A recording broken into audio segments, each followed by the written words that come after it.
শান্তির একটা জায়গা। স্বামী কখনো স্বার্থ খোঁজে না, একটু ঝগড়াঝগড়ি হলেও বউকে উজাড় করে ভালোবাসে।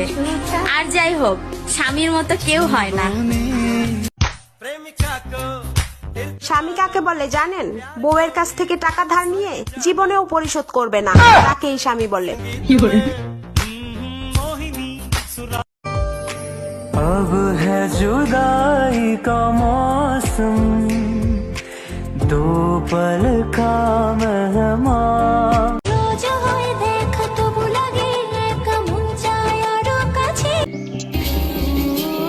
ডিয়ার 2026 সাল, তুমি এসো আমার স্বামীর সুখের বছর হয়ে, তুমি এসো আমার স্বামীর সাফল্যের বছর হয়ে, তুমি এসো আমার স্বামীর রহমতের বছর হয়ে, তুমি এসো আমার স্বামীর ঋণ শোধ করার বছর হয়ে। আমার স্বামীও প্রতিষ্ঠিত হোক, আমারও আলাদা সাজানো একটা সংসার হোক, যেন কারো 2 টাকার তেজ দেখানো কথা শুনে চোখের পানি ফেলতে না হয়, যেন নিজের পছন্দ মতো কিছু রান্না করার জন্য কারো পারমিশনের অপেক্ষায় বসে থাকতে না হয়, যেন নিজের ঘরের কাজগুলো নিজের মতো করে করতে পারি, কারো ভুল ধরার ভয় না থাকে, যেন কাজ শেষ করে নিজের ঘরে একটু শান্তিতে ঘুমাতে পারি। ব্যাস।